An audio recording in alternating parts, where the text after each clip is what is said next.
Welcome to Monday the 6th of April's workouts. I've also messed up a little bit, so I've recorded Tuesdays before this as Monday.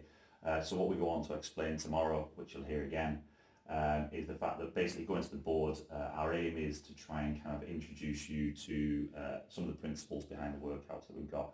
Again, as we we get a little bit more experience with programming for people at home, with limited equipment, we're going to take into consideration scalings and considerations. We don't just want to stick to the same workouts of push-ups, burpees. Like I say, CrossFit is about constantly varied and being able to adapt to any situation as well. So today's workout, you have 3 minutes to complete. This is actually based on 13.5, the CrossFit Open workout, but we're hopefully going to make it last a little bit longer. So you have 3 minutes to complete 15 6-foot broad jumps and 15 thrusters. For the 6-foot broad jump, try and mark yourself out on the floor. Like I say, I'm looking at the floor now, we could use 2 marker pens, which is what I've got on the floor. Just any 2 objects to mark out around 6 feet. Again, if you want to scale it up and do an 8-foot broad jump, so you're really having to put some effort into it, brilliant. If you need to scale it back to kind of like doing a 4-foot broad jump, fantastic as well. When you're writing down your scores, have a bit of an estimate to about how many feet you've got. If you're metric, put it in meters. Completely fine. If you manage to complete 15 broad jumps and 15 thrusters, you can then move on to the next 3 minutes. Okay, so the next 3 minutes, you're just going to increase each set by 3 repetitions. So you can do 18 6-foot broad jumps and 18 thrusters. If you manage to complete both of those in that 3 minutes, you're going to keep going up.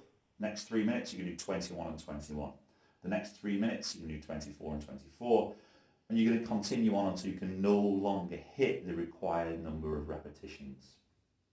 Quick one, movements. For the thrusters, again, you can use anything. If you've got a barbell at home, use a barbell. You've got a kettlebell, a single kettlebell, use a single kettlebell. If you want to do double kettlebells, if all you've got is a plate, or a rucksack, use a plate or a rucksack. Absolutely fine. We said scaling for broad jumps to scale the distance for it. In terms of the repetitions, if you're struggling to start with 15 broad jumps, scale it back into a lower multiple of 3. Now, what we want to really hit out of this is a minimum of 9 minutes. So we're looking between 9, anywhere up to 20 minutes for kind of like the higher end athletes. And again, it should get tough fairly quickly. You should maybe kind of have kind of like a minute and a half recovery, and then it should very quickly, decline in the amount of rest that you're getting.